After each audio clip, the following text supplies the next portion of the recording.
if there are any bill introductions. Don't jump all at once. I can't take care of that. Okay, then we'll go ahead and move on, and we will go back to the Kansas Public Disclosure Commission.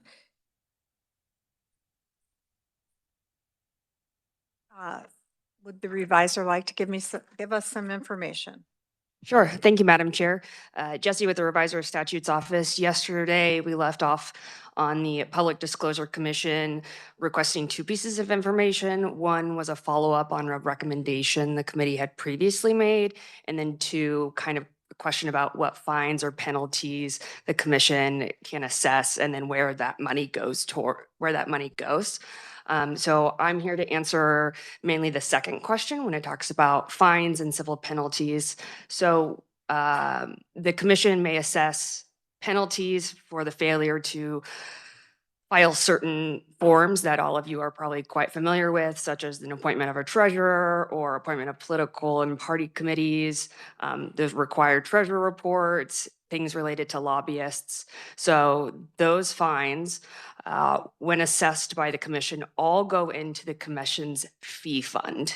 And so that's currently, whenever they're getting that penalty check, that is being remitted to the Public Disclosure Commission fee fund.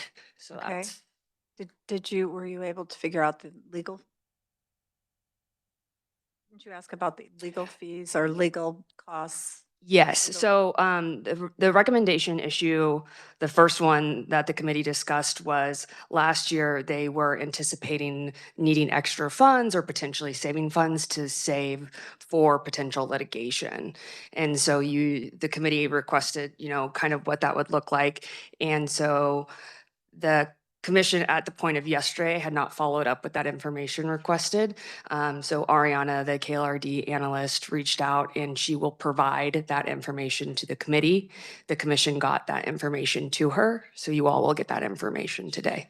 She should be back fairly quickly. Correct. Okay. All right. Did anyone else have something they wanted to recommend? Representative Turk? Felt the force move? Is that how you knew I was? So just to be clear, for our next actions, would you want to wait on that information to get to us Yes. before we make actual actions? And I think she's here right now. Okay, great. So And we're good. I just want to make sure that we have time to review some of this information. Yes. And you wanting to- if you would like to move on to the other agencies and wait, we can certainly do that. I think that would give us time to digest it, frankly. Okay.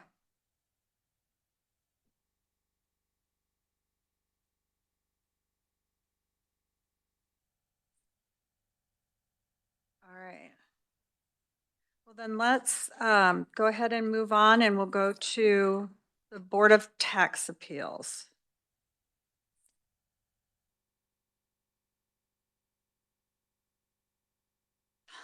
He always looks at me like, what have you done to me? I figured you were ready. Okay.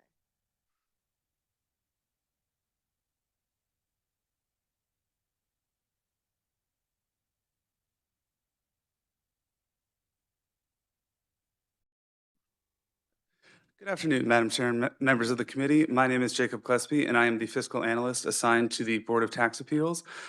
Beside me in the audience is Kristen Wheeler, the chair of the agency's board, and Jonathan Roberts, the executive director of the agency.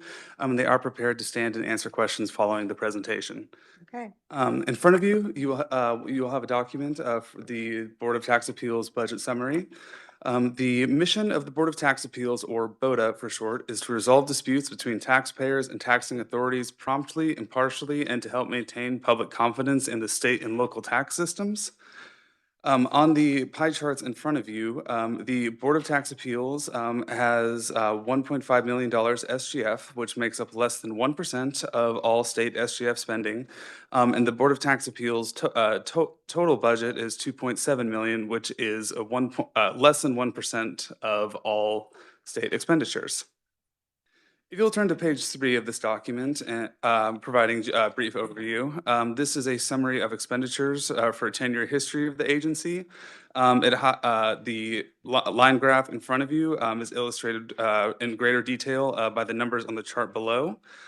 This highlights the SJF expenditures over the past 10 years, all funds in the Consumer Price Index, then the table at the bottom of page 3 illustrates the 5-year change, 10-year change, and 3-year average. Turning to page 4, this illustrates similar information, but highlighting expenditures by major purpose, and then the chart below highlighting expenditures by category.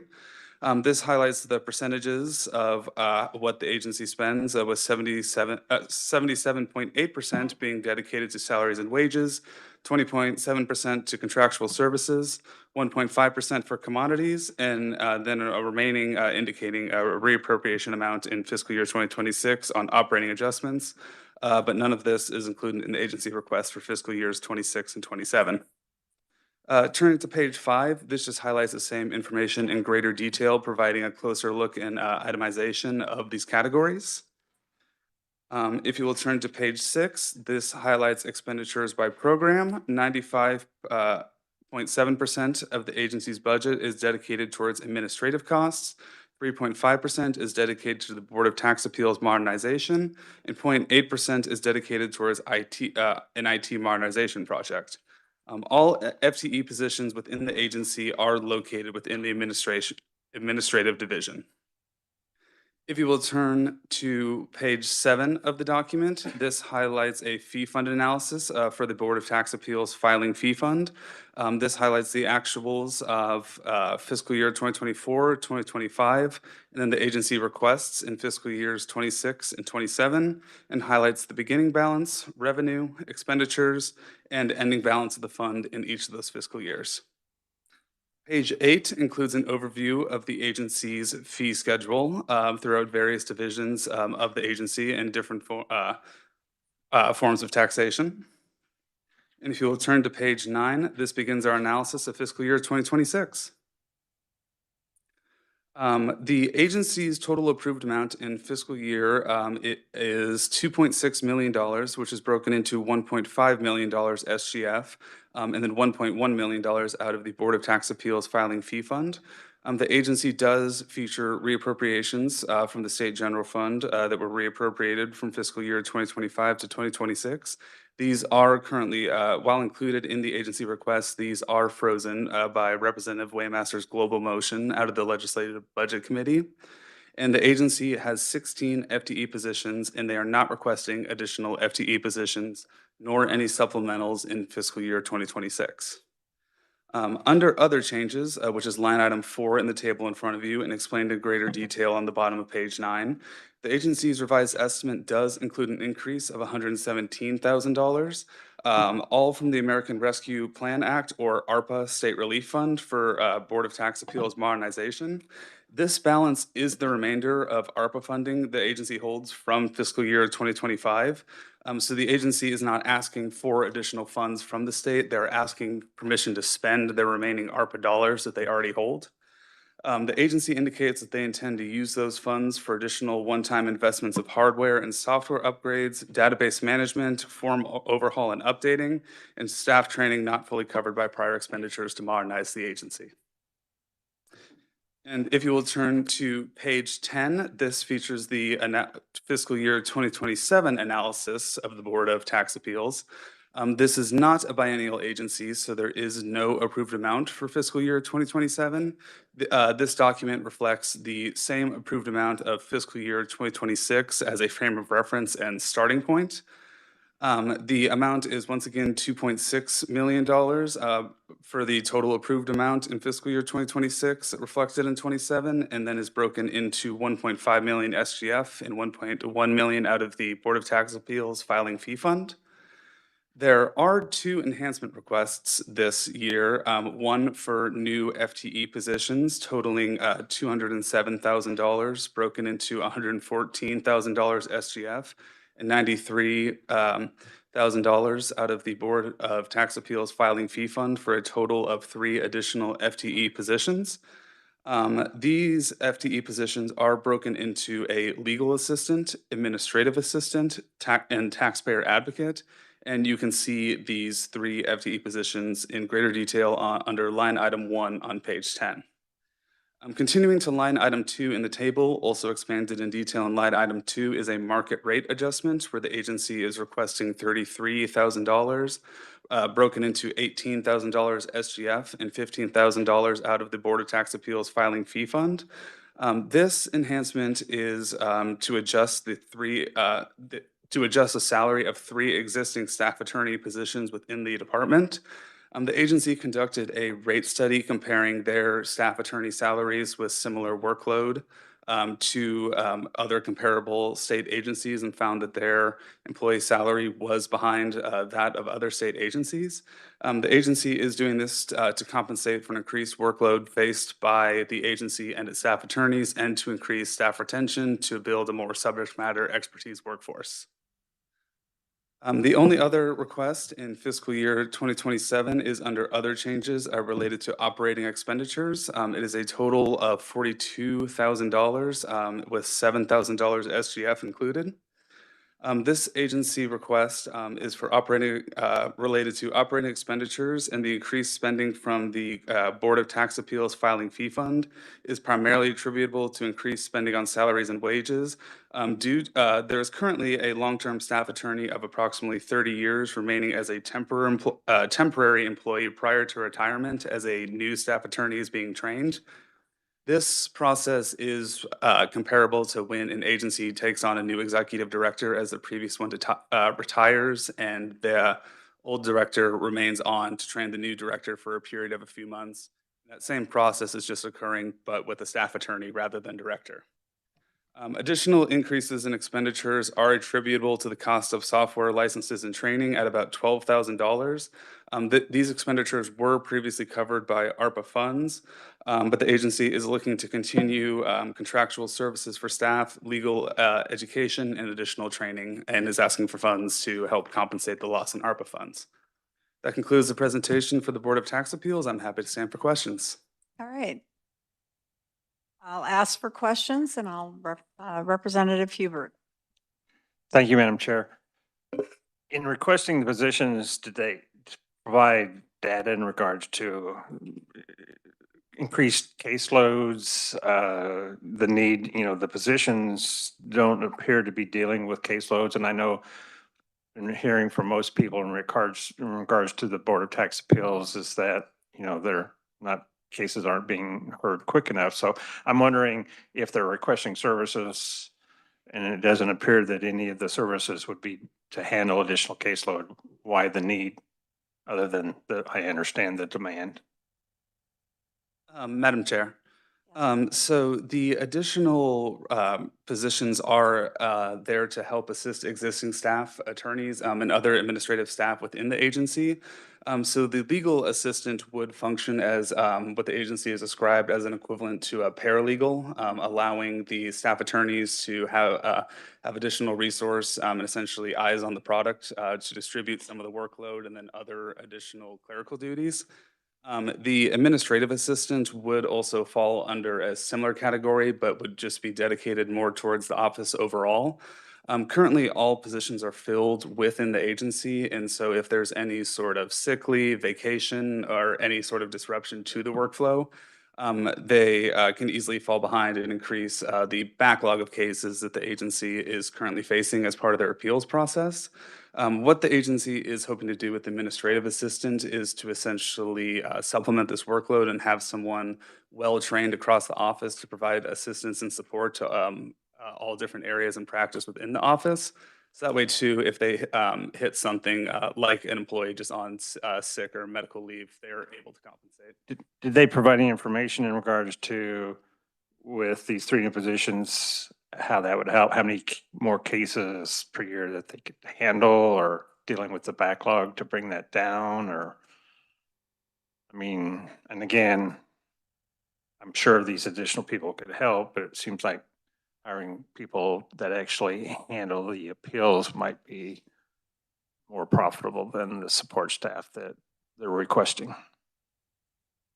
Madam Chair, for the specifics of what would be included within those duties, that is something I would turn over to the agency as to gather more specifics on that particular program. And they are prepared to stand for questions on that topic. I can wait then till they address those questions first. Representative Pickard. Thank you, Madam Chair. So I was looking here at the fee fund on page 7, and the ending balance is pretty high right now, $956,000. And I'm wondering if some of the requests for new monies from SGF could be taken out of that.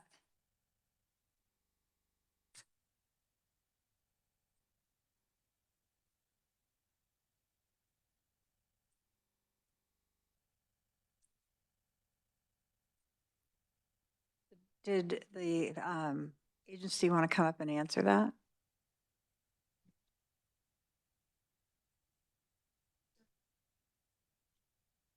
Okay.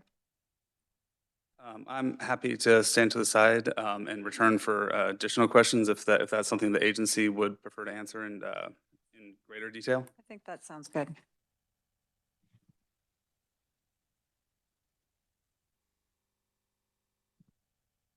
Madam Chair, Yes. members of the committee.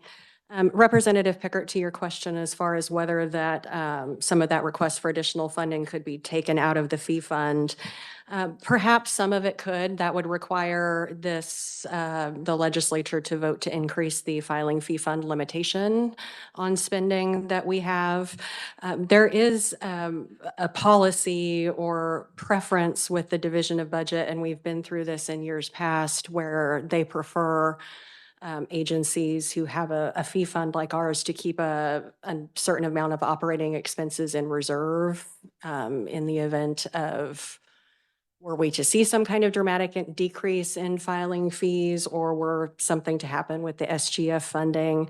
That ending balance that you see there, let me get to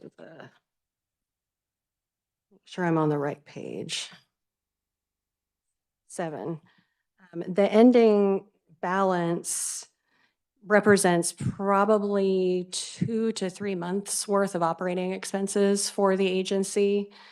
We could probably draw down that balance a little bit further, but that would put us in a precarious position some months in terms of just paying basic operating expenses, rent, salaries, that kind of thing. I would say also that is a revolving balance where that is the ending balance, but sometimes that balance drops far below that depending on where we are in the year in terms of receipt of SGF funds. So typically toward the end of one fiscal year, we have very few SGF funds left. We're very reliant on filing fee funds to pay the operating expenses until the next fiscal year when the next batch of SGF funds are reappropriated. So even though that ending balance seems high, that's not a consistent $950-something thousand balance all year long. But I would have to get you an actual printout to show all of you how that balance fluctuates throughout the year. I think we'd like to see it. Okay. Madam Chair, at this time, I could represent, or I'm sorry, I could answer Representative Hubert's question. All right. Representative Hubert, in my written testimony that I submitted, there are some numbers specific to each one of those additional positions that we've requested. And really, I focused on the legal assistant position and the administrative assistant position. The third taxpayer representative position is one that we proposed when we submitted our budget. The budget was due before the interim tax committee hearings in September. During those hearings, we presented the idea of the taxpayer advocate position. The committee really liked the idea of that position. At the time, I had said I didn't think that position necessarily needed to live in the Board of Tax Appeals, but that it should be created somewhere. The interim tax committee directed that the Department of Revenue look at creating that position with existing resources. So the agency Board of Tax Appeals is no longer requesting that taxpayer representative position, just the legal assistant and admin assistant. So we have given you numbers specific to both of those along with anticipated return on investment. Specific to the administrative assistant, I've noted in the past fiscal year, we had about 8,400 filings. We have 5 administrative assistants who are doing the bulk of the administrative processing there. And while most people just think of resolving an appeal as being the hearing process, it's more like an iceberg where the hearing itself is the small part of the iceberg you see above the water. The bulk of the work to get that matter to the hearing is under the water, and it's much more massive. Our 5 admin assistants right now are doing the bulk of the work with those 8,400 filings. They have estimated it takes a minimum of 5 hours of time to process a basic single-family residential appeal. We had about 2,600 of those types of appeals in the past year, so those alone would have required 13,000 staff hours to process them. When you calculate the amount of people that we have, a 40-hour work week, reasonable amount of time for vacation, holidays, sick leave, we have about 245 work weeks available to us. So if you're only looking at one type of appeal that we handle, we've got a deficit of 80 work weeks. But we handle much more. Like I said, that was for 2,600 appeals, and we had 8,400 in the past year. I've also given you some numbers in my written testimony, and they're also in our budget narrative, which I understand from Mr. Cleasby is available on the Division of Budget, or no, on the Legislative Research website. That our case numbers are increasing. They have been increasing steadily every year. Last year, we saw a very dramatic increase, over 1,000 more cases filed in our small claims division. We went from 2,400 the year before to over 3,500 last year. We had a small decrease in our regular division from about 5,300 to 4,900, but overall, we were up from 7,700 cases to about 8,400. Question? Yes, Yes, sorry. hold on. Thank you, Madam Chair. Yes. So what is your backlog now as far as, is it increasing, decreasing? Is it manageable? I think that depends on manageable from whose perspective. I agree with your point that the number one complaint we hear from constituents is that it takes too long. Mhm. And I think from our standpoint, we agree with that. We'd like to be able to get through things faster. We have been making a significant headway working through a backlog of exemptions, which have been a concern of the counties, and have whittled down that number to a point where I think we're going to be completely caught up in about March. Primarily, that was because we brought in a part-time attorney to help us process those while we were training a brand new individual as a staff attorney. As far as the rest of the cases, we have some that need to be scheduled. I think that we're one of the things we talked extensively about with the interim tax committee back in the fall was process improvement. We have made investments in technology now, which we're working our way through those processes to help us reduce some paper processes, move through a lot of those admin things a little more quickly. We need to now invest in the human part of that equation, the people who are good, dedicated employees who make good judgments, who can help us, like you said, make sure that those get to a hearing and get heard. So that part of the reason we've requested administrative assistance, a legal and an admin, is that they can take some of the quote unquote busy work away from our people, from our staff attorneys, and allow them to focus their resources on more high value activities like doing more active case management. That's something that the parties that we talk with have asked us to do, is more status conferences, getting in earlier in the case, being more proactive about moving them. Right now, with the level of staffing we have compared to the number of cases, we're very reactive and passive in terms of just sort of letting them float through the process. We want to get in there and push the parties to resolve these. Having some admin resources allows our legal staff and our board to spend more of their time doing that more high value, pushing the parties, getting on status conferences, issuing discovery orders, that kind of thing that will move those toward resolution. Thank you. Representative Riley. Thank you, Madam Chair. I've got a question of the reviser, a comment, and then 3 questions, I think, for the. So one of the comments, or one of the things that's in here is some funds that are coming from ARPA funds. I thought December 31st, 2025 was the end of ARPA funds. Why are we still having ARPA funds?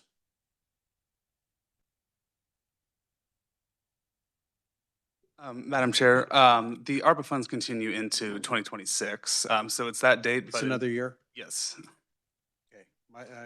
Sorry, I misunderstood that because other institutions I've been talking to, that was 25, that they were trying to get it all spent by that time.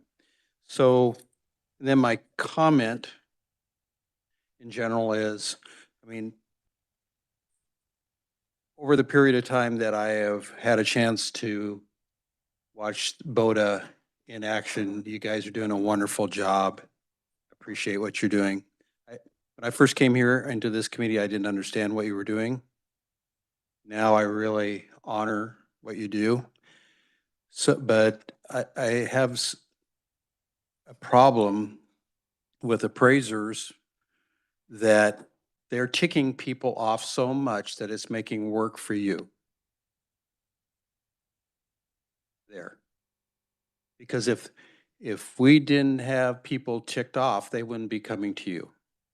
And so therefore you have to triage all of these people coming in that it's not your fault. You didn't start it and you're trying to deal with it. So I appreciate that. I do have a question on, quick question, I think on page 5. It's down there in the area of contractual services, the rent and leases. Did I miss something? Did you move in 2025 that your expenses on your rent and leases jumped from 150,000 to 400,000? What happened there? Madam Chair. We have not moved in quite some time. As to the specific numbers, I'm trying to find that on mine. Well, it's more than double. Regardless, the amount we pay in rent is to the Department of Administration. Those rents are set by them, and we also pay a capital complex surcharge that is set, I believe, by the Department of Administration, but those amounts are given to us and just automatically transfer into our budget through the IBAR system. As far as specific numbers, I'm sorry, I don't have Maybe an that's- answer for you off the top of my That's a head. research question of where that number came from, because we haven't seen anyone that has had that big of increase unless they literally moved, that jumped almost 3 times kind of thing. So, and then am I understanding correctly, my next question is, so am I understanding correctly that you are backing off from having a taxpayer advocate? Madam Chair. Yes, Representative Riley, that's correct, because we believe that position will likely be created within the Department of Revenue. Okay, so that's coming up. So we need to have a thought about that. So what you're really saying is the legal assistant and administrative assistant, that $104,000 is what you're really, this is page 10 for 2027. That's where you're really looking at needing some help. Madam Chair.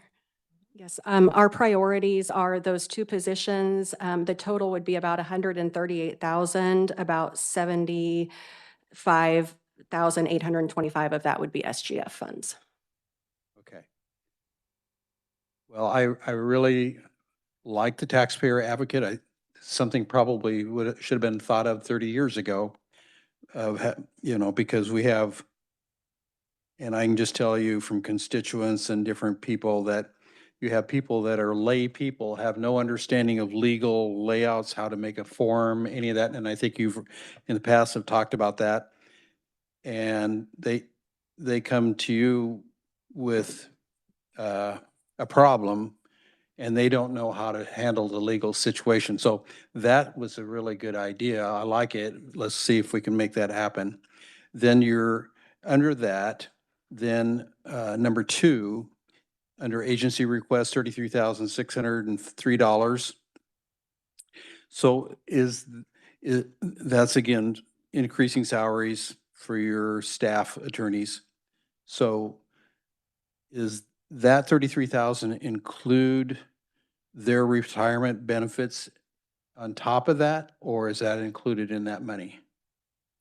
Because your judges probably, and attorneys probably all get retirement capers or something. So is that included? No, that 33 would not include benefits, but it would just be an increase to salary. There wouldn't be any associated. So you're gonna have another 20%. Oh, okay, I'm sorry. I stand corrected. My executive director just reminded me that it does include.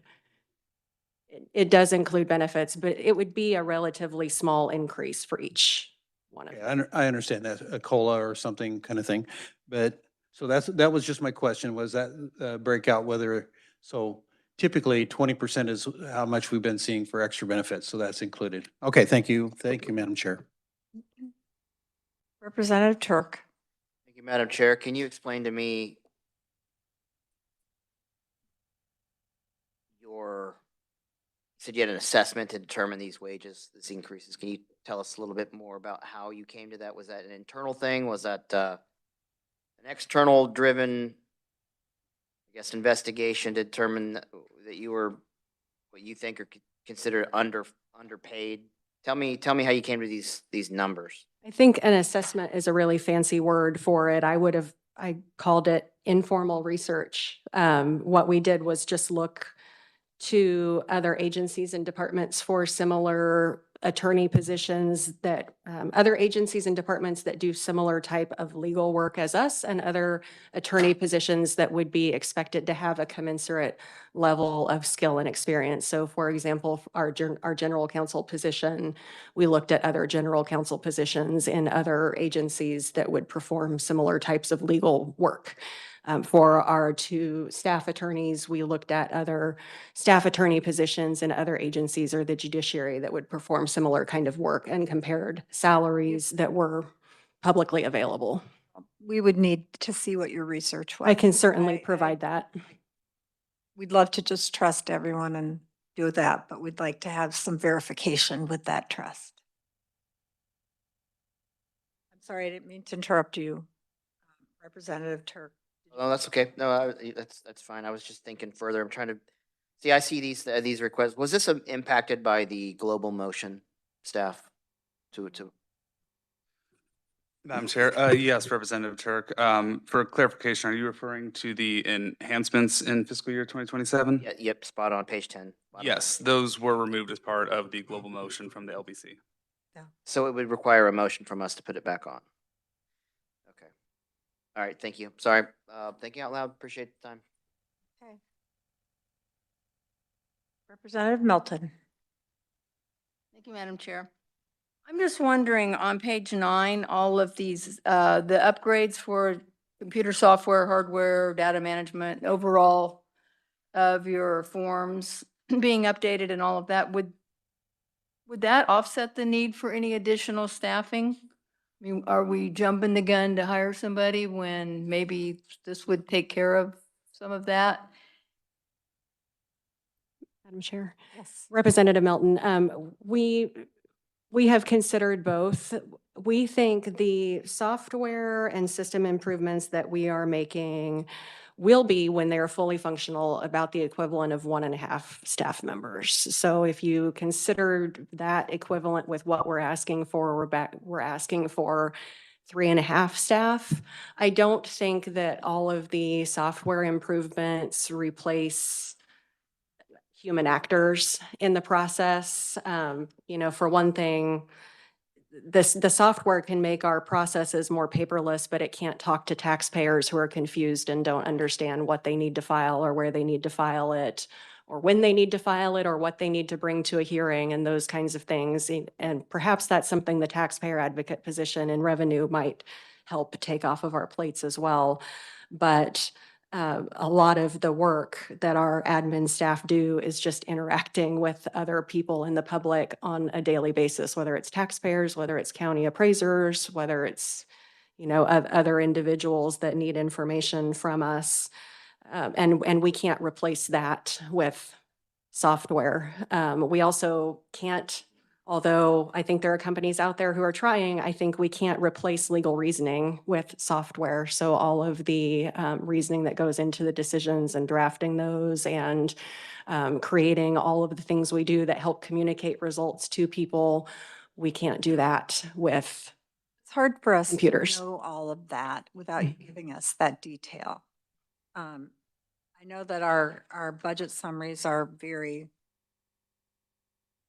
widespread in terms of how they talk about things, but I believe that the committee would make better decisions with more information and backing as to why you need to do this and what exactly it is. Just saying other hardware, I try to think of it like a mom. Say, I need money for stuff.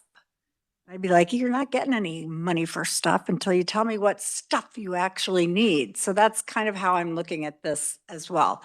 Representative Riley. Thank you, Madam Chair. To your point, at the time when we see our performance-based budgets, they will tell us how the caseload is increased, how much their work has increased. All that kind of stuff should be in that performance-based budget information. And see, that's the piece of the puzzle right now that we're not getting to Don't have, see. Right. Yes, Representative Melton. Thank you, Madam Chair. Also, I agree with the others. I would like to see a printout on your monthly balances as well as your current backlog, the actual numbers, and maybe even go through those monthly because are those, would they increase and decrease maybe quarterly or whatever by when statements go out and stuff? So just because you have a big backlog right now, you may not have a big backlog in October or whatever. I just would be curious to see what that is. Okay. Is there anything else that anyone would like to see from them before we get past this? Representative Turk. Thank you, Madam Chair. And this, I'm sorry, I'm not going to beat you up. Don't worry about it. I'm actually for staff. Can I just get a solid number of reappropriations that they're asking for? What is the exact number? $6,803, which the legislative agency special committee on budget. And the ARPA Denied. fund, and the ARPA fund total that they're asking for continued appropriation is 117. Yes. And that's in perpetuity moving forward. Yes, that they want that backfilled. Madam Chair, Yes. if I could, on the ARPA funds, the grant fund terms were that the funds awarded had to be fully obligated as of December 31st, 2025. So they had to be obligated, but that is different than actually moving out of our account. So as of December 31st, 2025, all of those funds were obligated. They haven't all been spent yet because part of the project that we're doing with OITS to replace our content management system has milestone-based payments associated with it.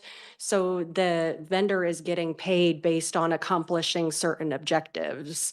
That's part of why we still have some money in that account that hasn't been paid out yet because that product is in process. So we anticipate all of that remaining money will be spent by December 31st, 2026, because that is the deadline for it being gone out of our accounts. All right. Representative Turk. Thank you, ma'am. So that's also, I think the committee would have liked to know that ARPA money was something that we attributed to OITS. That is ongoing on several of our budgets, as we'll continue to hear throughout the year. So that's good knowledge. Appreciate that little piece of information. But just to be clear for my own edification, moving forward into 2027, that ARPA money, that one-time money, are you asking for it to be continued out of SGF or any portion of it? Madam Chair. Mm-hmm. No, Representative Turk, we're not asking that ARPA funds would be continued. In fact, the arrangement that we set up with our vendor and with work with OITS and procurement was that the first 3-year, the implementation of this new program, for lack of a better term, and the first 3 years of licensing and maintenance of that are covered by the ARPA funds. So we saw that as a savings to the state. Thank you so much. I appreciate that. And I'm sure you've mentioned it already, but I just need to be double clear. I've seen on multiple budgets already here on day 2, one-time funding turning into permanent funding. And so I just needed to make that clear. Thank you. Appreciate the time, Madam Chair. All right. Are there any other questions? Thank you for appearing in front of us. Thank you. We'll probably come up with more questions later. All right.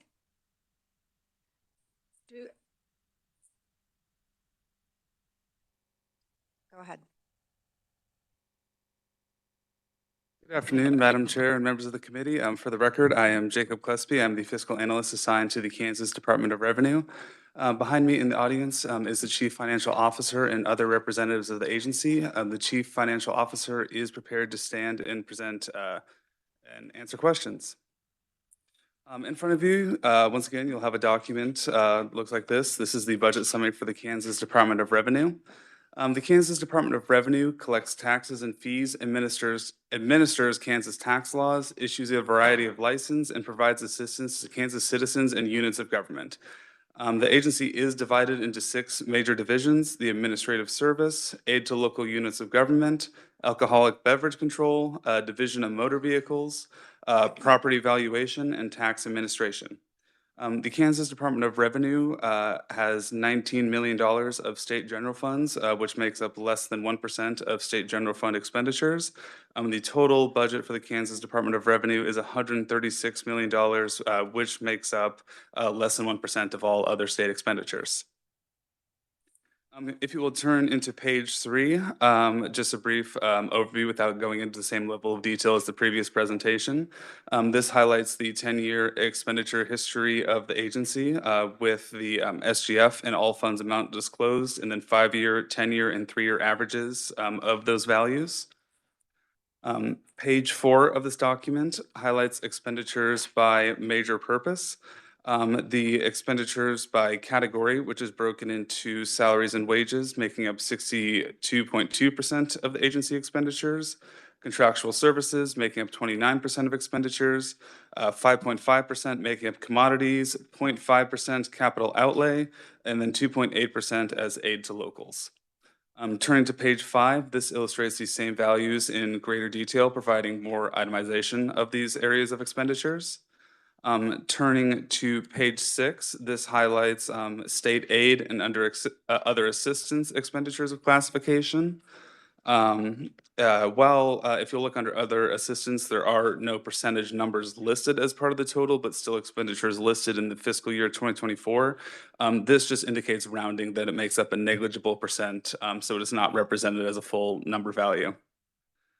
Turning to page 7, this highlights expenditures by program, with 29% dedicated towards administration purposes, 2.8% dedicated to aid to locals, 3% dedicated to alcoholic beverage control, 25.4% dedicated to tax administration, 4% dedicated to property valuation, 35.8% dedicated to the division of vehicles, and then once again, negligible percents dedicated to business closure rebates and license plate replacement. This page on page 7 also highlights FTE positions by program. 23% of the agency's FTE positions are within the administration department, 3.6% alcoholic beverage control, 36.1% tax administration, 3.8% property valuation, and 33.4% in division of vehicles. Turning to page 8 of the document, this highlights expenditures by fund. 14.1% of the agency's expenditures are in the state general fund. 24.6 are dedicated to fee funds, 0.1% dedicated to federal funds, and then 61.3 are dedicated to all other funds. The fee fund analysis in front of you is the Division of Vehicles Operating Fund. This does highlight the past 3 fiscal years with beginning balances, revenues, expenditures, and then ending balances as part of the agency request moving into fiscal years 26 and 27. If you will turn to page 9 of the document, this begins the analysis of fiscal year 2026. The 2025 legislature approved an amount of $128 million for the Kansas Department of Revenue, including $19.1 million of SGF funding, and then 1,039.2 FTE positions. There is $17,000 of SGF reappropriation featured in this fiscal year, appropriated from fiscal year 25 into fiscal year 26. Prior into moving into the supplemental requests posted by the agency, there are several changes that begin on line item 4 within the table and then are explained in greater detail under the correlating line item 4 on page 10. The agency request includes a decrease of $923,000, all from special revenue funds for salaries and wages. This includes a shrinkage allocation of $920,000. Absent the shrinkage allocation, the agency's salaries and wages budget would only decrease by $2,255. On line item 5 in the table, and once again on page 10, the agency request includes an increase of $1.5 million, all special revenue funds for operating expenditures. This increase is primarily attributable to license plate production and sale equaling about $2 million and the purchase of passenger vehicle cars for use by the Office of Special Investigations within the agency. These increases are offset by decreases in other professional fees related to charges decreasing in legal counsel, software contracts and usage, and a decreased volume of ratio studies. And this equals a total decrease of about $700,000. The agency's revised estimate also includes a decrease of $458,000 for aid to locals. This is a reduction of the reduced estimate in the receipts to be distributed as aid to locals across the counties of various local governments. And then under all other adjustments in line item 7, the agency request also includes an increase of 10.6 FTE positions for all other adjustments. Now returning to the supplemental requests, which start on line item 8 within the table and then line item 8 on page 10. The agency's revised estimate includes a supplemental request of $920,000, all from the Division of Vehicles Operating Funds. These funds would allow employees paid under market 10% or greater to have a salary increase by the percentage that equals the difference between the under market pay percentage and the 10% under market, or 2.5%, whichever is greater, as outlined in the previous SB 125 according to the legislative pay plan. On line item 5 within the supplements, the agency's revised estimate includes a supplemental request of $4 million, all from the Division of Vehicles Operating Fund. This is related to increased production costs related to digital license plate conversion and distribution. In previous fiscal years, fiscal year 2024, the agency began a license plate embossment replacement program. So license plates across the state of Kansas were replaced with digital license plates. Embossed license plates refers to license plates that have the letters engraved in them or sort of raised on the license plates, while digital license plates are just the numbers printed onto the sheets of metal. This was initially conducted through ARPA funding and as part of a statewide initiative at no cost to the individual. The Department of Revenue saw an increased demand starting around March of fiscal year 2024. This demand continued until the conclusion of the embossment replacement program in fiscal year 2025. And while the demand for increased license plate replacement did decrease, it still exceeds all historical numbers of license plates requests by the agents that the agency has received. The license plates are requested at the county level, and then the request for production and distribution is then sent to the Kansas Department of Revenue. Any fees that the individual would pay to the counties is deposited into the state highway fund. This fund is not directly, while there are, I'm sorry, taking a step back. The cost of the production of the license plates is paid out of the Kansas Department of Revenue's Division of Vehicle Operating Fund. This fund does receive quarterly transfers from the State Highway Fund, but it is not proportional or determined as a percentage of part of what is sent or requested as part of the license plates. So while the funds for operation, production, distribution, which includes things such as postage, which can vary across the state from one end to another, all those costs are paid out of the Division of Vehicles Operating Fund, and any cost paid by the individual is deposited into the State Highway Fund. As part of what the agency is requesting with this enhancement is to cover the increased demand in license plates that this burden that has been placed on the agency through the direction of these costs, and essentially compensate for the additional funds that the agency has used to pay for the production of these license plates. The agency, on line item 10, the agency's revised estimate also includes a supplemental request of 2.5 million, also from the Division of Vehicles Operating Fund.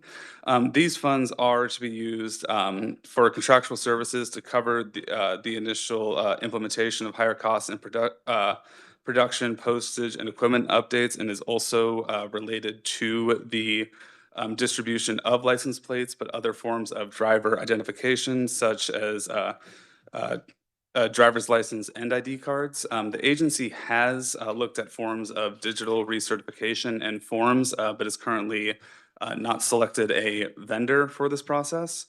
But the supplemental request of the 2.5 million, the agency is asking for to help compensate for these costs.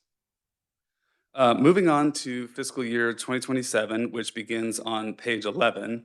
This agency is not a biennial, and once again, it features the 2026 approved amount as the starting basis of the budget. The 2026 approved amount, once again for this year, is a total of 128.7 million with $19.1 million in SGF, and then a starting point of 1,039.2 FTE positions. Excuse me. The changes requested by the agency is first an increase of $767,000, including $119,000 SGF for salaries and wages in fiscal year 2027. This is the result of the anticipated budget shortfall from fiscal year 2026 carrying into fiscal year 2027, and then additional adjustments to fringe benefits. On line item 2, the agency request does include an increase of $266,000 SGF, which is equivalent to the 1.5% previously lapsed by the 2025 legislature. This amount is equivalent, and if restored, would be attributed to salaries and wages. On line item 3, under operating expenditures, the agency's request includes an increase of 2.2 million, all from special revenue funds, which is also once again attributable to the cost of license plate production and sale. Under line item 4 for aid to locals, there's a decrease of $458,000. This decrease is a result of a reduced estimate in the receipts to be distributed as aid to local governments. Under line item 5, there is an increase of 11 FTE positions. And while there were previous FTE adjustments in 2026, this is not on top of those adjustments. So the agency is not requesting 21 FTE positions. Those same FTE positions from last year are carrying forward. So these are related to the same FTE positions. And then the agency request this year does also feature enhancement requests. The agency request includes an enhancement request of $4 million, all from special revenue fund. These are once again to be used for the increased production costs related to digital license plate conversion and distribution. And then under line item 7, the agency request includes an enhancement request of $1.7 million. These funds are to be used for contractual services to cover the initial implementation of higher costs and production, postage, and equipment updates for driver's license and ID cards. That concludes the presentation for the Kansas Department of Revenue. I'm happy to stand for questions. Thank you, Jacob. Does anyone have any questions? I have quite a few, but yes, Representative Turk. Thank you, Madam Chair. Can you, just for the committee, tell me what the total number approved in 2025 was for this budget? You have one. Madam Chair, the total approved budget for the agency in fiscal year 2025 was $127 million. And then the total requested, it to including the enhancements, the total number for 2027 is? For 2027, the total requested is $137 million. So the spread there is what number? Well, estimated for everybody to know. What's the spread? Madam Chair, just for clarification, you're referring to the increase of Yep. the, yes. It is about $9 million. Okay. How many total, okay, I have one more question, ma'am. What's Absolutely. the total number of FTEs and the current open positions in the department? The agency in fiscal year 2026 is requesting 10.6 FTEs and then 11 in fiscal year 2027. The agency currently has approximately 34 open FTE positions, all of which are primarily attributable to administrative duties within the agency. Thank you.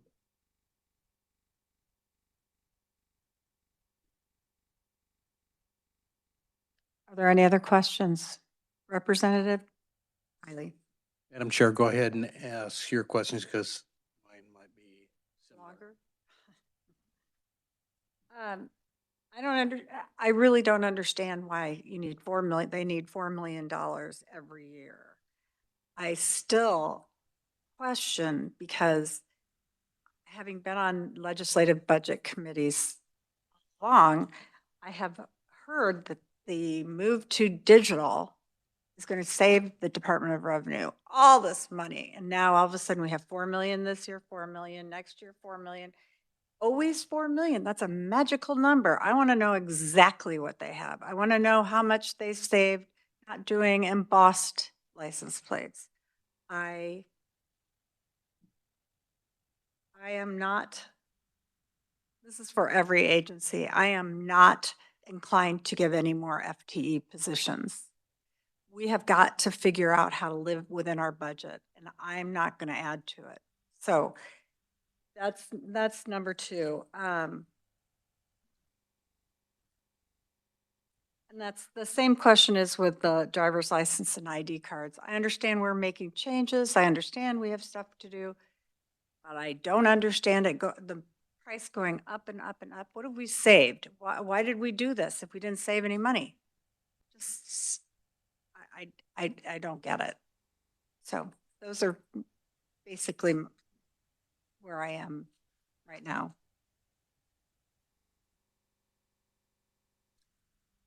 Representative Riley. Thank you, Madam Chair. I do have good questions. It's just, I don't mean to frustrate you at all. No, you're not frustrating me at all. Well, going back to your original second question brings me to, as you were going through and talking on page 11, I'm going to pick on page 11, same as the chair did. Number 6 there, the $4 million. My understanding from what you're saying is, first of all, the money that they are receiving for fees is not going back into their revenue, and so therefore it's distracted from covering those costs. Am I correct on that? Madam Chair, yes, that is correct. So the funds that The funds that provide the cost of the metal, the production, the labor, and postage of the license plates, that comes from the Department of Revenue's Division of Vehicles Operating Fund.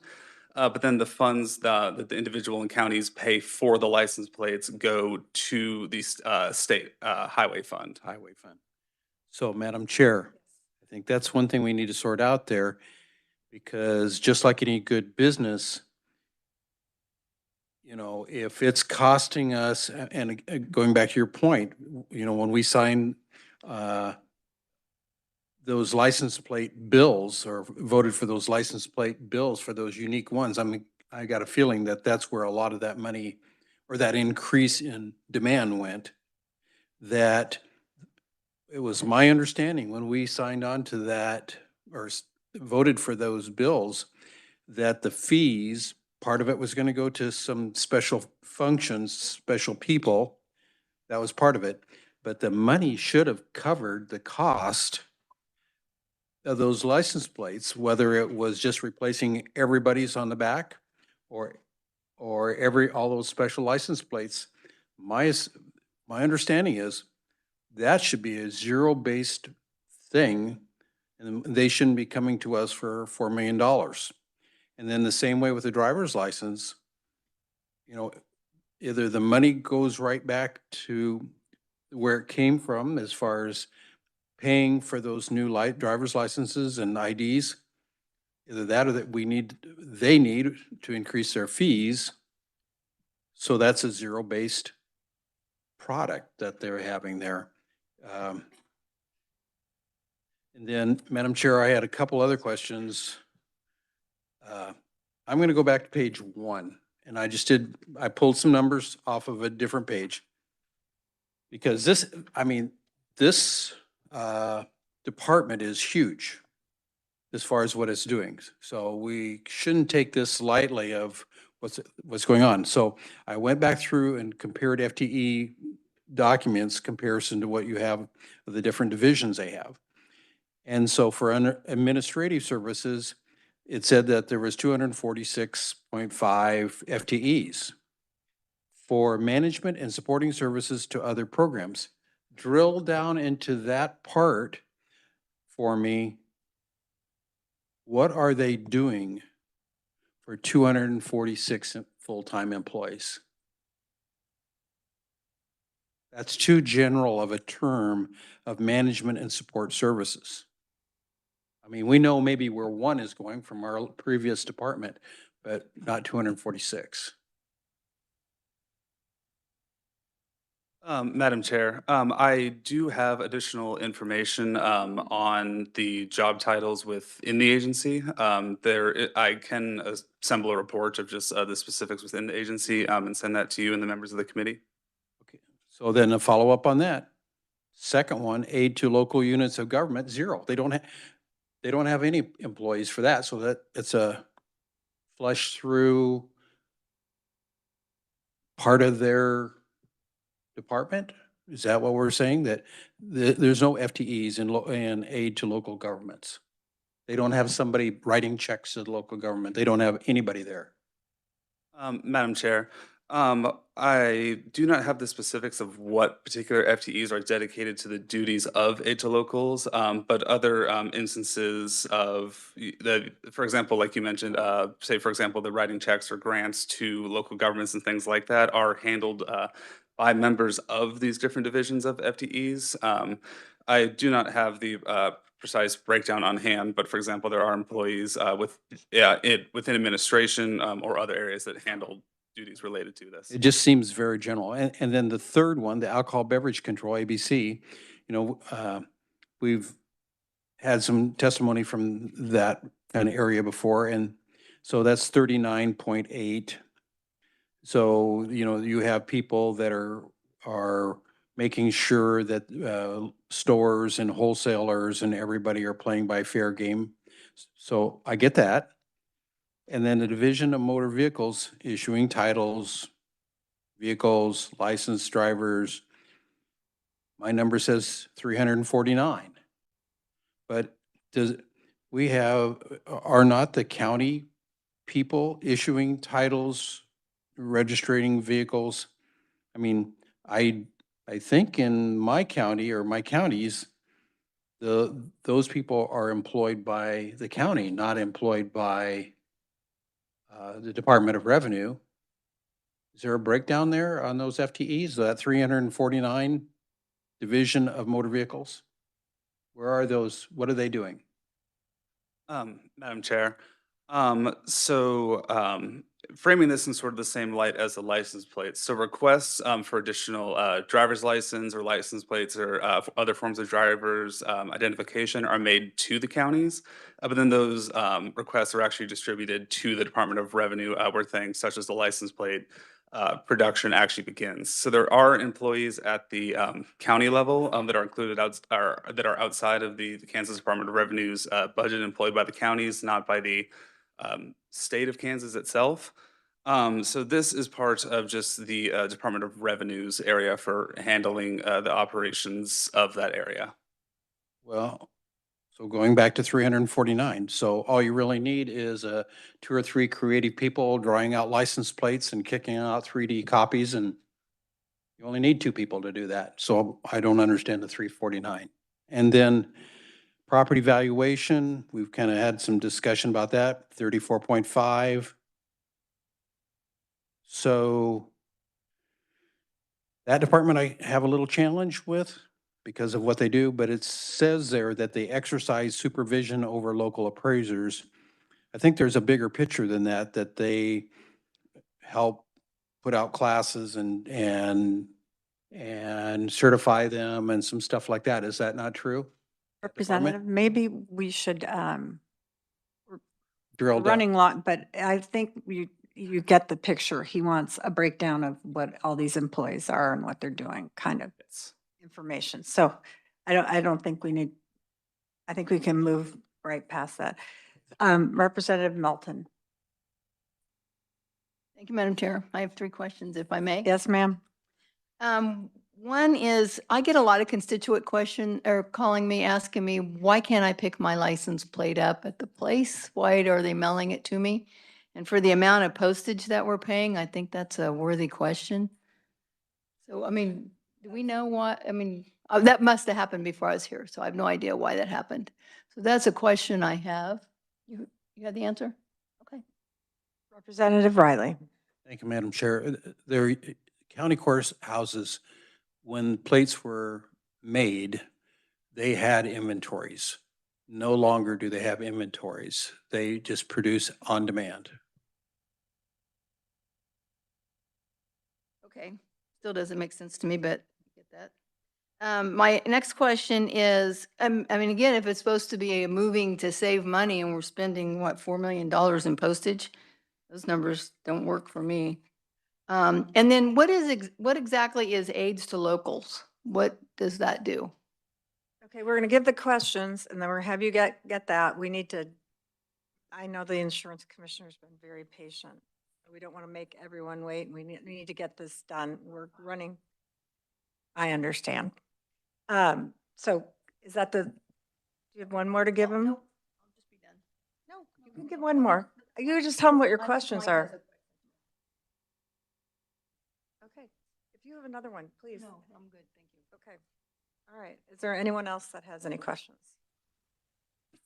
All right, do we have anything else we want to hear from the Department of Revenue while we're sitting here? Representative Turk. Well, I feel like we beat up poor Jacob. Is the representative from the Department of Revenue here? I feel like a lot of those questions could be answered by the department. Like, I feel like maybe Representative Melton's questions, which were very good, could be answered by the department. I too have a question about what aid to locals is, but I don't know that poor Jacob knows. Perhaps we could have the Department of Revenue come up and answer some of those.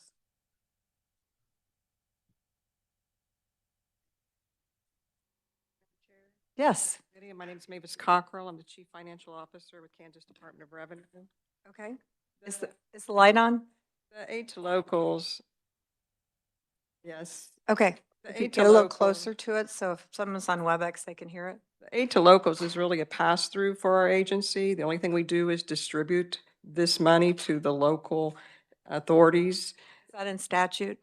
Yes. Okay. And we have accountants that do that distribution. So one of the questions was, what staff do we do that? We have a staff of about 16 accountants, so they do the distributions. Okay. Okay. Representative Kirk. Thank you, Madam Chair. Now, I know the Department of Revenue, and you've got several departments. You're very large. You have lots of people. When dealing with businesses and their taxes, do you communicate with the Secretary of State's office when they start, when they close, when they move on, when they change?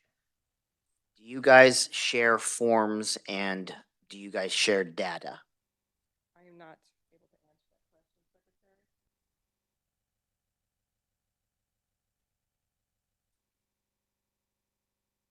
Welcome to committee, Mr. Secretary. Thank you, Madam Chair. Mark Burkhart, Secretary of Revenue. Yes, we do capture that information. We know exactly every month how many new businesses there are, how many are closing down. And in terms of information that's provided to the business community, yes, we communicate quite a bit of information to them in terms of their responsibilities to the state of Kansas. Follow-up question, Madam Chair? Mhm. Okay, so if a business starts or closes and they send that data to the Secretary of State, why is it that they receive redundant information or requests from the Department of Revenue after they have either started or stopped or made a change? I have from constituents and my own personal experience, redundant correspondence, redundant reach outs, which is, when we're talking dollars and cents here, can add up over the course of an entire state. Can you help me understand why we've got redundant communication, redundant reach out, redundant forms, redundant everything?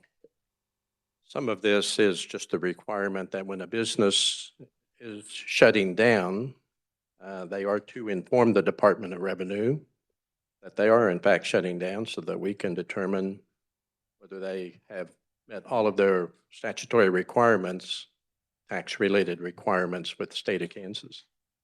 So, yeah. And I'll have to do some checking with our statisticians who gather this information, and maybe get back to you with a little more detail if you are informed by your constituent that there's some duplication, I guess. Okay. All right. That answers that question for me. Thank you.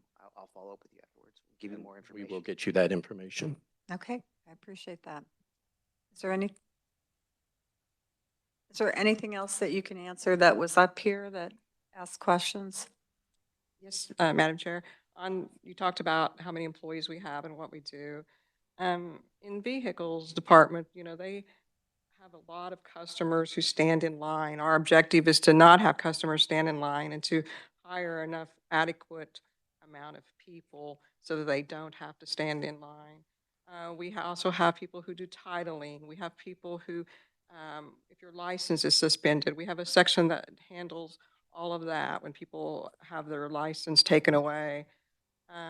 In the administrative area, you talked about, we have Office of Financial Management, which is my office, which is the accountants, purchasers, budget people. Then we have the Secretary's office who administers and has an oversight.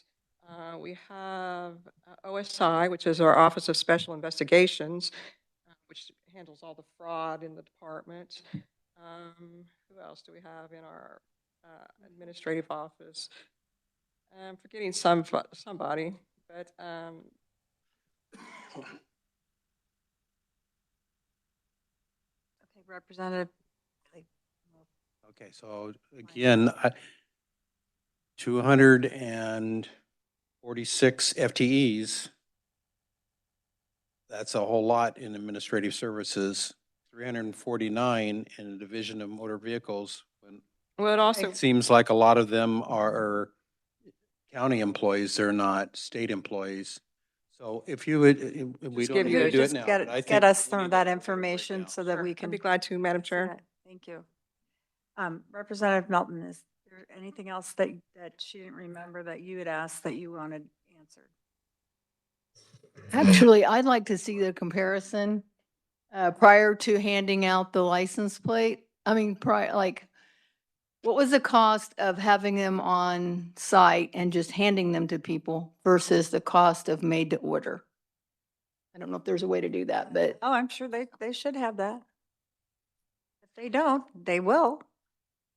Actually, that was a statute, wasn't it, that we switched?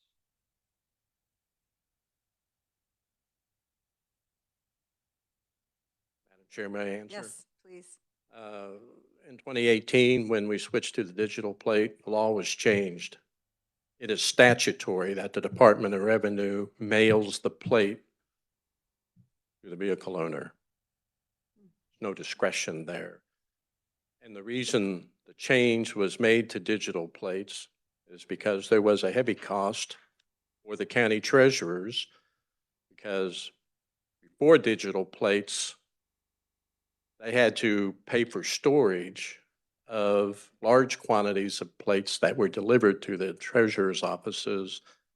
And this was, before my time, but as I understand it, the sole purpose was to relieve the counties of some of that cost. And the legislature at the time thought that approach, doing the digital plate and mailing it directly, made more sense financially. Okay. Representative Turk. Thank you, Madam Chair. I hear you on that, Mr. Secretary, and it predates several of us, so I feel you on that. Nonetheless, that data would be very helpful moving forward. Just because a decision was made in 2018 was right maybe in 2018 doesn't mean it's right now. So that data would be fantastic. So staff could take that for us and assess and bring that for us. That would be very helpful. Moving forward, we might need to make another adjustment, not only for the state coffers, but Yes. the counties and locals as well. Yes, thank you. Madam Chair, on the credentials, we'd asked for the increase for that. That is because we had extended the contract for 2 years, and we have an RFP out on the street right now, and it should be in implementation by 2027, the summer of 2027. But they increased the card price for 26 and for 27 to its what we were paying before. Plus they asked for 1.5 million for program delivery and updates. And so that is the reason why we had the increase for the credentials. Okay. All right. Last one. Thank you, Madam Chair. So I've read some additional documents that the researchers sent me on their AR. So I would request an appointment with them at a off time to discuss their AR, accounts receivable. Yeah. If we could do that for the representative, and then perhaps the information could be shared as well. All right. Thank you for being here. It's been a pleasure. Thank you. Okay.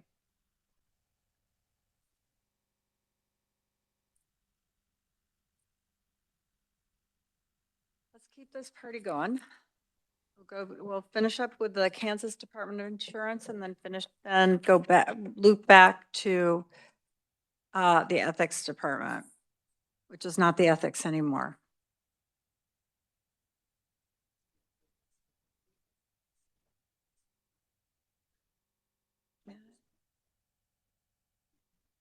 Yeah. All right. Good afternoon. Let's see. Good afternoon, Madam Chair and Committee. Today I'm presenting the budget for the Kansas Department of Insurance. And I want to note that Commissioner Schmidt and Comptroller, Mrs. Daubert is here as well, and they'll be testifying. The agency is located in 1300 Southwest Arrowhead Road in Topeka, and the agency is renting renting a space, have a rental. So the agency's FY 2026 revised estimate totals 47.8 million in all funds, which represents less than 1% of the statewide total expenditures. I'm going to note that the budget is 100% fee funded. There are no state general funds in FY 2026 and for FY 2027. If you could please turn your attention to page 2, which shows the budget and policy snapshot, which summarizes the real-time motor vehicle insurance verification system expenditure for FY 26 and FY 2027.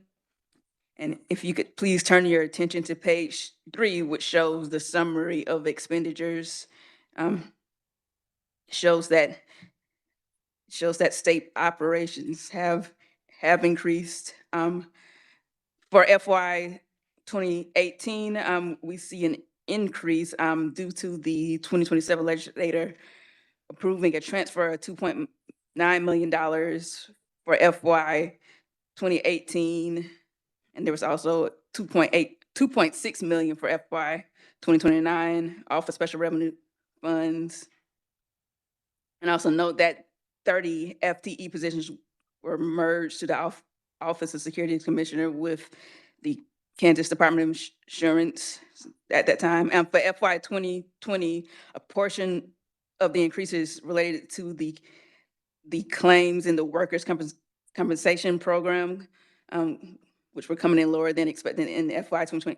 In 2019, I'm going to note for FY 2021, the SGF expenditure is due to a one-time privilege fee refund of $976,000 to America Group Kansas for the privilege fees paid by America Group before ceasing operations in Kansas. I'll make notes there. If you could please turn your attention to page 4. So the total spending has grown over time. This is driven mainly by the state aid and the state operation. And if you could please turn your attention to page 5, the expenditure by category shows that 52.9% of the agency's budget is in state aid and assistance for FY 2026, and about 47.1% is in state operations. You could please turn your attention to page 6 for the expenditure by classification. It shows the breakdown of the state operations.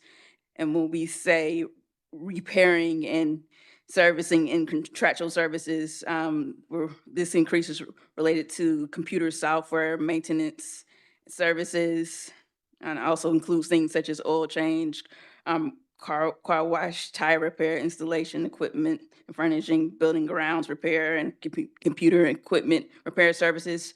And when we say for the fees professional, that's related to staffing augmentation, recruiting services, attorney and lawyers, physicians and medical associations, hospital and nursing homes, advertising, marketing, accounting, auditors.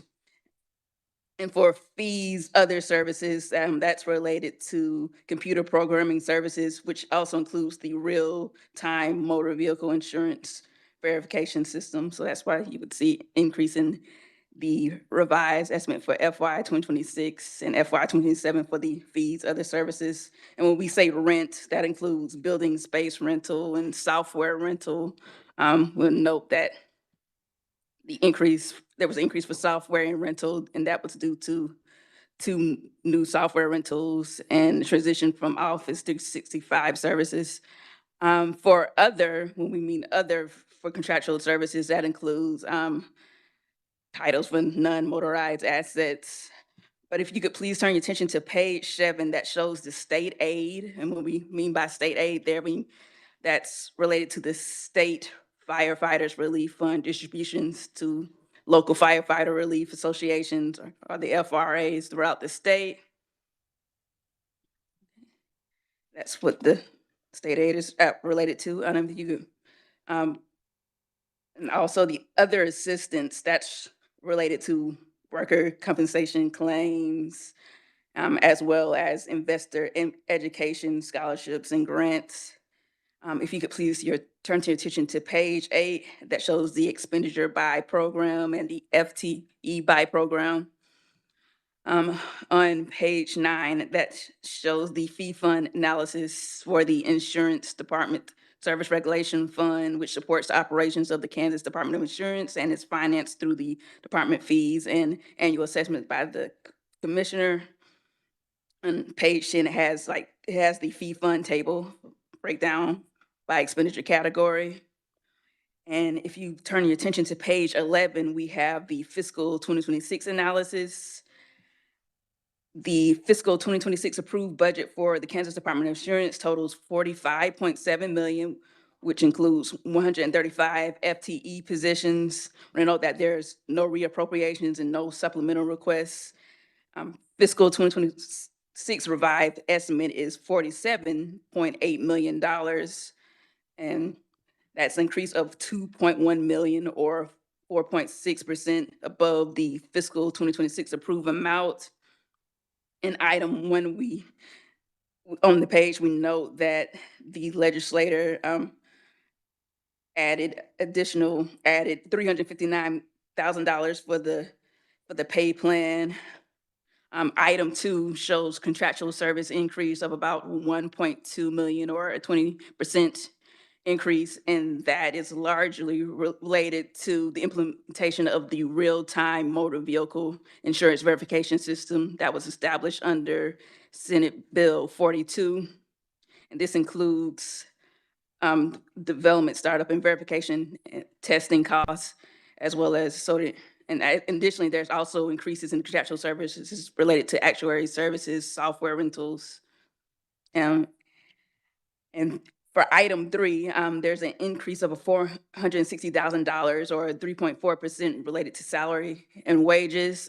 This is due to the agency having promotions and filling vacant positions and position reclassifications, and also increases to retain staff in key positions.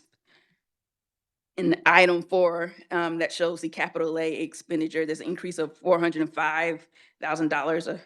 And this is primarily related to information processing equipment, including servers and storage upgrades and software purchases and other technology improvements to support infrastructure modernization, cybersecurity enhancements.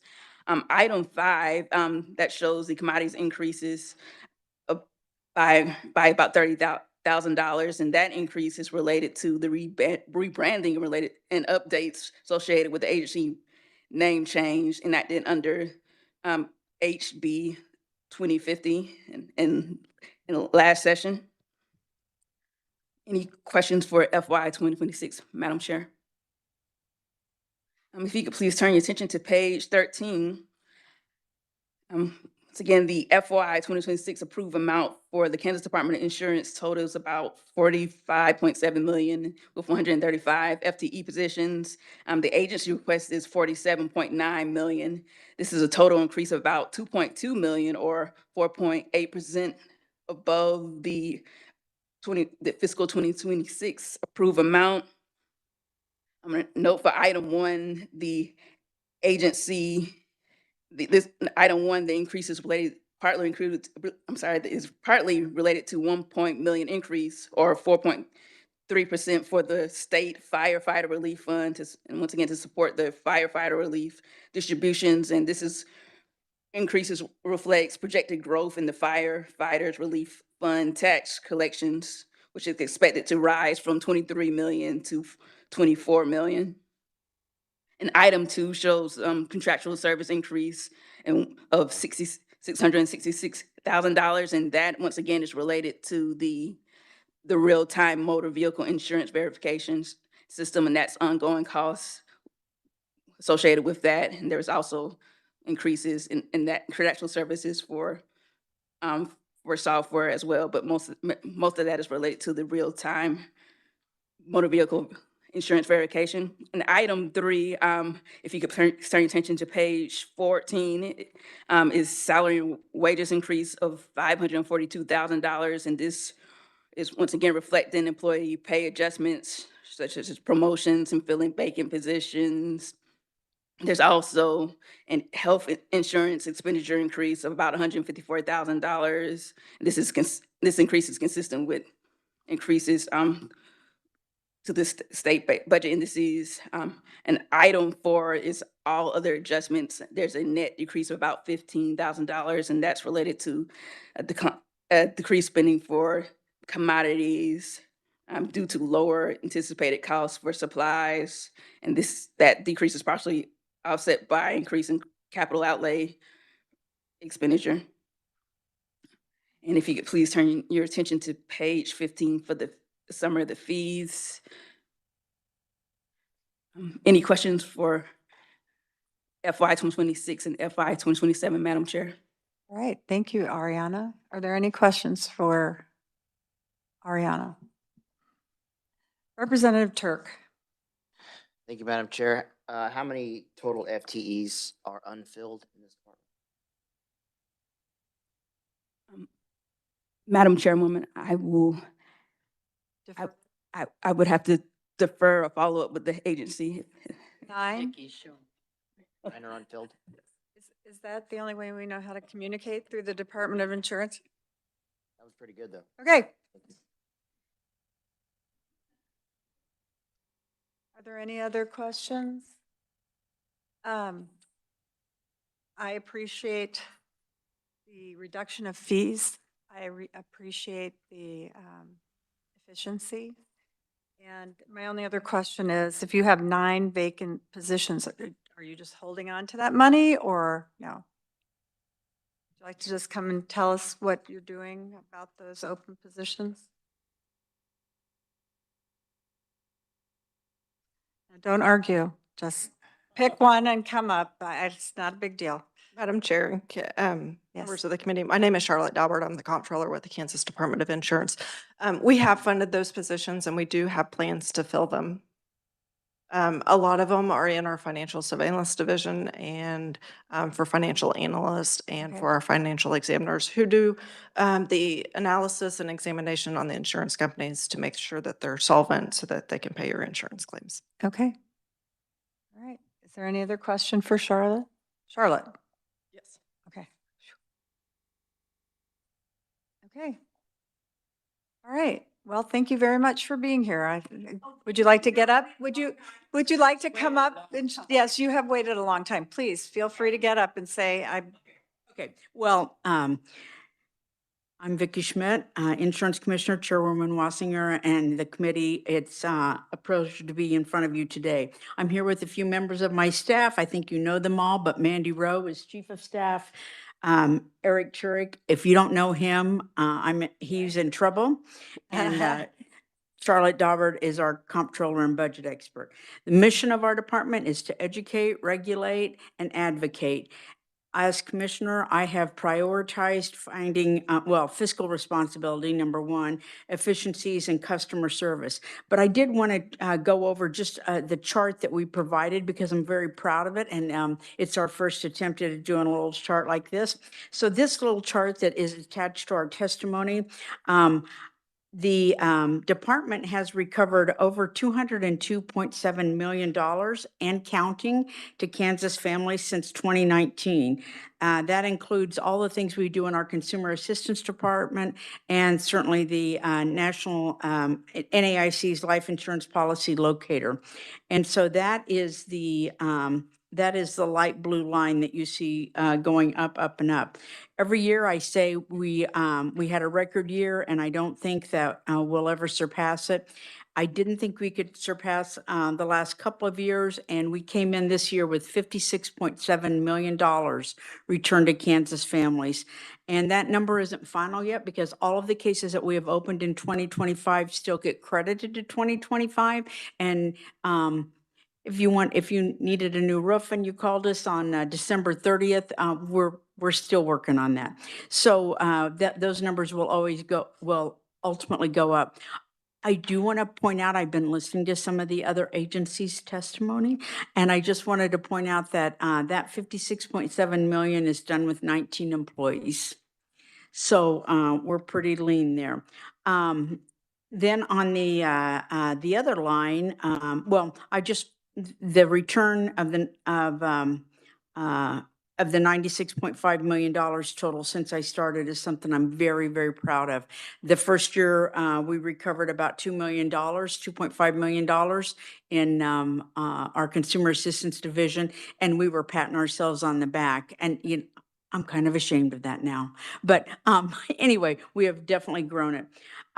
Some of you, let's look at the dark blue line, and this is how we have cut our revenues. You might remember that in 2019, 2021, we spent our time trying to get legislation passed to overhaul our licensing division. And you ultimately passed it and began in 2022.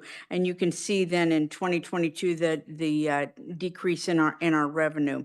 Also in 2022 and 2023, we instituted a 2-year moratorium on securities fees, which reduced the revenue to zero during those years. Those were reinstated in 24 and 25, and we reinstated them at half the cost that they were previously.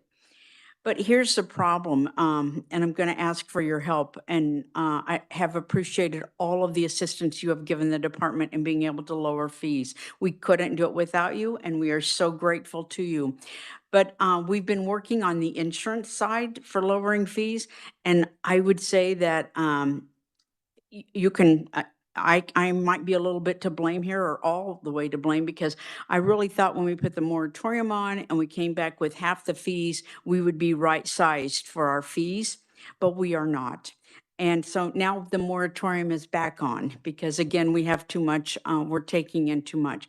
So what we did with the insurance bills were the up to bills. The commissioner has jurisdiction up to a certain amount, and we can ask $1 less than that or half of that or whatever, but as long as we don't go past the statutory maximum. So this year we'd like to do that in our securities division so that we can have some certainty for our registrants, and we also, we obviously want to maintain a responsible ending balance, and that's what we think we can do. I hope you'll support that bill. I don't believe that bill's back from the reviser yet, but any day now. I'm just sure. But continuing on in the graph, you guys in 23 and 25, all of you helped us lower those fees, and that in our insurance area, and so that's reflected in this. Last fall, I announced another $1 million in November and December. We announced another $1 million in fee reductions based on the 2025 legislation that you passed for the up to bills. We also had a bill last year, the last session, that removed the 1% premium tax revenue that was retained by the department. So that was also another decrease. All of those decreases have added up, reductions have added up to $96.5 million since I came into office. And that, we believe that lowers the regulatory burden, and we hope that it's passed on to consumers. We think it is most of the time, and we are really excited about continuing to do that. The graph does show that we have made some enduring changes in the department, and I do think it set us on a path of fiscal responsibility and stability. I think my favorite part of those numbers is where I get to point out that we have recovered twice as much for Kansans as it has cost to operate the department from 2019 to 2025. That is excluding the pass-throughs that we do for the Firefighter Relief Act and the work comp. But that's hats off to my staff and to everybody that works there, and they work really hard at it. I don't want to get into this too much, but I can't help but comment on this because I just can't. And with the Department of Revenue that was ahead of us, is that we are taking on the real-time verification because you passed the bill last year, the real-time verification for insurance on all Kansas licensed vehicles. And we're not adding any staff to do that. And we were told that would decrease 4 to 5 at DOR. So I don't know what happened to those. But, and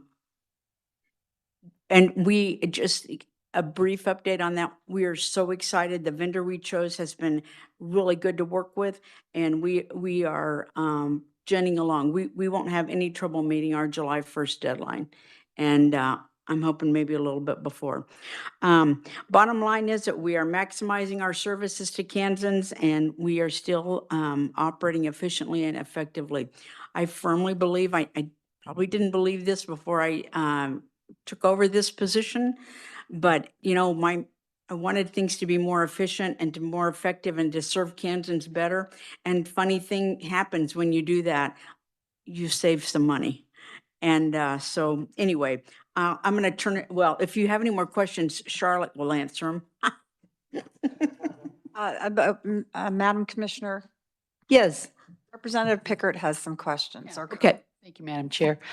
Oh, I just wanted to give you a chance to say a little bit about your fraud program that you have. I knew nothing about it until just recently. Oh, And- yes. And it's, You all helped us with that also, because the vulnerable adults, protecting vulnerable adults, the House bill that you passed, we work with APS and we have with Adult Protective Services. That has we've got some fancy graphs on that too that you'll see in some of the committees about how much that has stopped. I think we were at like about $4 to $5 million in fraud that we have actually stopped from happening. There's plenty more that has gone on, but we're doing that. And then we also have another bill that you all have passed out. It's in the Senate, but you voted on it last year, that would allow us to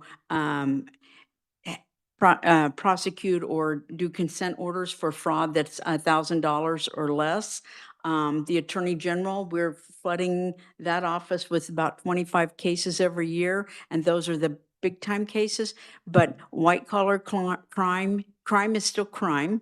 And we have repeaters in our system that we know are repeaters, but we have nothing on the books about them, right? We recognize the names when they come in, and when the fraud files come in. So we appreciate the Senate's help getting that through, and we think we could really make a dent in it also. But the fraud department is very busy, unfortunately. And I don't see that changing anytime soon. Very sad, but you got me a little excited when you were reducing regulatory burdens, that you're kind of speaking my language. My Yes. colleagues know that that's all I talk about. I could go on and on about that, but if you want more on that, let me know. Okay. Representative O'Halbeson. Thank you, Madam Chair. Thank you, Commissioner, for being here. I just wanted to know, is it your office that actually handles complaints in terms of insurance companies paying out payments to residents that have filed claims? Is it your office that looks into it by chance?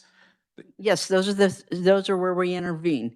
For example, if you have a car wreck and your car is totaled, and the insurance company, you just drove it off the lot last week, and you paid $15,000 for it, and the insurance company isn't there with what they want to reimburse you for it if it's totaled, we will go back and ask them what they're comparing it to, where a similar car can be found. And sometimes it's a little difficult for them to prove that. And so we go on from there. Right. But the reason I ask that question is because in my district, I've gotten a couple of complaints of either property damage, either through like storm or whatnot. And, when some of my constituents or even outside, inner city of Wichita file their complaints, it appears to me that some insurance companies, how I say, take their time to actually process their claim versus other parts of the city.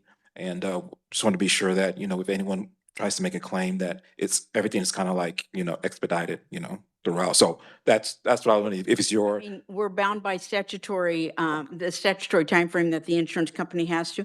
right, But I guess the complaint we get many times is that the person will call us and say, I just can't get the insurance company to answer. right. And believe me, they answer us. Okay, okay. That's good to know. Because I've received a lot, like in my Sure. district, and, a lot of people complain about that. We'll get you some, how to make a complaint. We'll get you some of those cards. Eric will deliver those tomorrow. Thank you. Thank you very much. Thank you. Frantically writing everything down, so that you can count on it. Is there anything else? Yes, Representative Riley. Madam Chair, would you give us a real quick update for the committee on the State Firemen's Relief Fund, how, a little history on that, just real quick.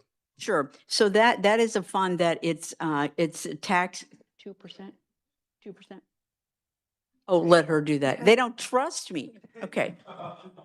I'm going to make sure she does it right.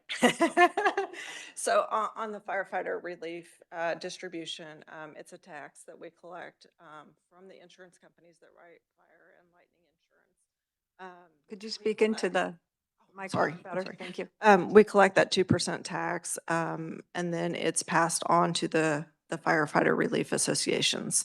It is 2%, and it's only on the companies that write those lines of business. And there is a regulation that, say like homeowners is one of the lines of business, but they only determined that 33.3% of the homeowner's line is due to fire and lightning. So it's not a whole 2% on the homeowner's insurance. It's only on the 33.3%.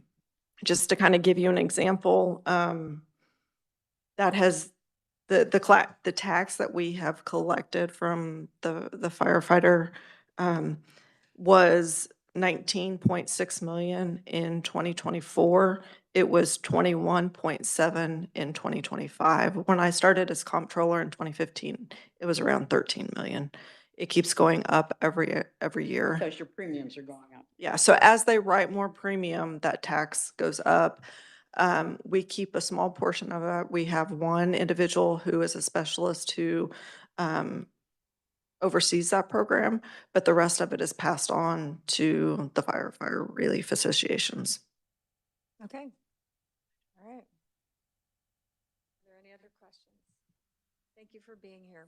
Thank you for your time today. Sorry to make you. These days are long, and I truly want you to know how much I appreciate it, and the staff. I mean, thank you for your time. Thank you for the good job, and I really appreciate it. You. All right. Yes, you may. No. I mean, our budget both in 26 and 27 went up by about $2 million. The majority of that is the firefighter relief. And so it kind of inflates our budget. But if you firefighters, if you take that out of there, it's maintained pretty level. Okay. Thank you. Thank you very much. All right. Committee, we're going to circle back to the Public Disclosure Commission and see if the answer from the acting executive director answered your questions.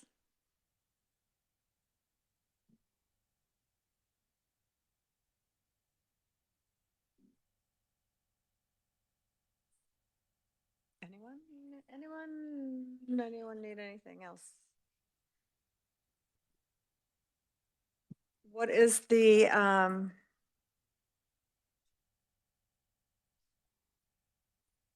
desire of the committee to do at this point?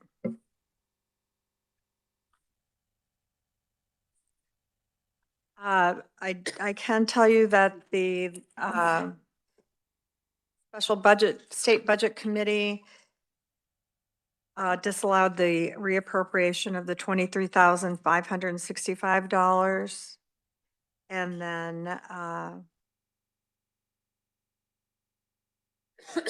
and they reversed the 1.5% lapse. Is that correct? They deleted it. I think you wanted to put it back in, but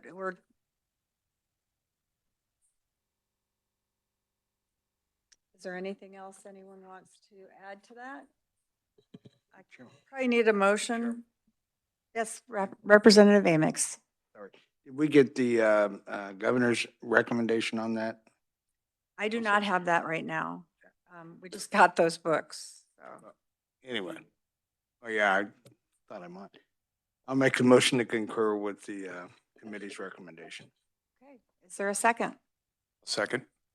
There's a motion on the table from Representative Amix and a second by Representative Van Houten. Is there any question or comment? If not, I'll call for the vote. All those in favor? Aye. Opposed? Okay, and so we are moving the 26 and 27 budgets out as recommended, correct? Okay. I think we need to make that motion. We were making the motion to change the changes that we had, so.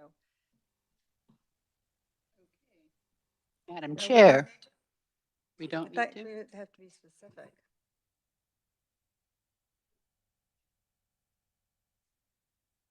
No. We'll take care of it. Okay, Okay. well, then we're done. All right. Thank you. Thank you for waiting. I know this was not the easiest day, and I thank you for sitting here and not complaining.